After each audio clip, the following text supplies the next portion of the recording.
কিশোরগঞ্জে যে কাদের বাড়িতে যে খাওয়া দাওয়া করলাম, কি করলাম না করলাম, এই ভিডিওটা আপনাদের শেয়ার করবো। আসসালামু আলাইকুম। প্রতিদিনের মতন আরেকটা বলো। তো এই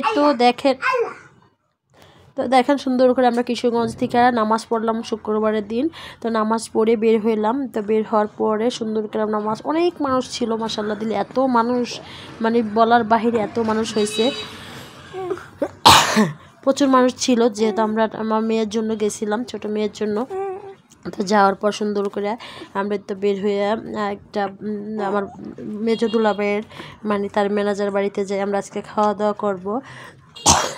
আর আমার প্রচুর ঠান্ডা লাগছে, মানে আমি ভয়েস দিব কীভাবে, মানে এত ঠান্ডা লাগছে। আমি কয়েকদিন ধরে ভিডিও আপলোড দিই না, লং ভিডিও।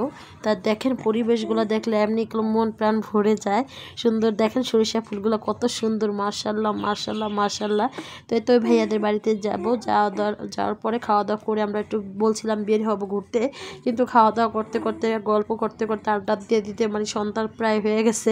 পরে যেহেতু আমরা আইসা পড়বো, যেহেতু আমরা গাড়ি একদিনের জন্য নিয়েছি যাওয়া আসার জন্য, তো ভাবছিলাম কয়েকটা জায়গায় ঘুরতে যাব। ভাইয়া বলছিল নিয়ে যাবে, কিন্তু নেওয়াই হয় নাই। কারণ হলো আমরা খাওয়া দাওয়ার পরে যে তাদের বাড়ির সামনে আবার অনেক বড় একটা নদী ছিল, অনেক হাঁস ছিল, ওইগুলো আমরা খাওয়া দাওয়ার পরে দেখতে যাব।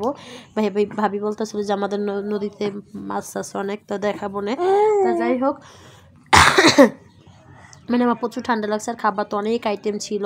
তো অনেক আইটেম থাকার পরে মানে আমরা খাওয়া দাওয়া করার পরে একটু যে বের হইলাম, তাদের উঠানে বসলাম।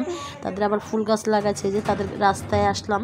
তো রাস্তা আসার পরে যে আমাদের গাড়িটা রাইখা দিয়েছি থামাইয়া, দেখেন আলু গাছ লাগাইছে।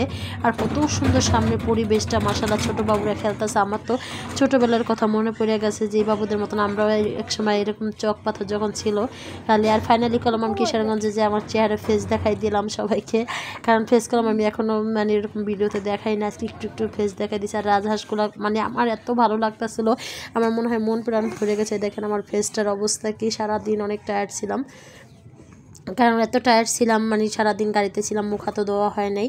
তো এত চীনা হাঁসও ছিল একটা, হাঁসটা আমার দেখেই ভয় পাইতেছিল, দৌড়াদৌড়ি করতেছিল, আমি পিছনে পিছনে দৌড়াইতেছিলাম। হাঁসটা দেখেন নদীগুলো কত সুন্দর, মাশাআল্লাহ। মাছ ছেড়ে রাখছে নাকি বলে নদীতে। তো এর তো দেখেন এই যে আমার ফাইনালি চেহারা ফেস দেখাই দিলাম। তো এর তো একটা গরু ছিল, তো মানে মাঠটার ভিতরে এত সুন্দর চকের ভিতরে ছিল। বাচ্চারা আবার র্যাকেট খেলতেছিল, আমার ছেলেও বলতেছে খেলবে, যে আমার ছেলেও খেলতেছিল। মানে আমার ছেলে র্যাকেট দেখে পরের দিন আমার র্যাকেট কেনা ইচ্ছা আছে। আর রাজহাঁসগুলো দেখেন মাশাআল্লাহ দিলে কত সুন্দর। তাই তো আমরা এদিক দিয়ে ঘুরতে ঘুরতে দেখি সন্ধ্যার টাইম হয়ে গেছে। তো তাদের বাড়িতে আবার যে একটু বসা করে একটু হালকা পাতলা নাস্তা করে পরে বের হয়ে যেতেছি। তো আমরা গাড়ির সামনে যেতেছি সবাই হাইটা। তো হাইটে যাওয়ার পরে তো আমরা বাসা এখন চলে যাব। তো ভিডিওটা কেমন লাগছে সবাই একটু কমেন্টে জানাবেন। যেহেতু আমি কয়েকদিন অ্যাক্টিভ ছিলাম না একবারে, যেহেতু আমাদের বাসায় মেহমান ছিল, তাই জন্য অ্যাক্টিভ ছিলাম না। তো সবাই ভালো থাকবেন, সুস্থ থাকবেন, ইনশাল্লাহ এখন থেকে অ্যাক্টিভ থাকবো। আল্লাহ হাফেজ।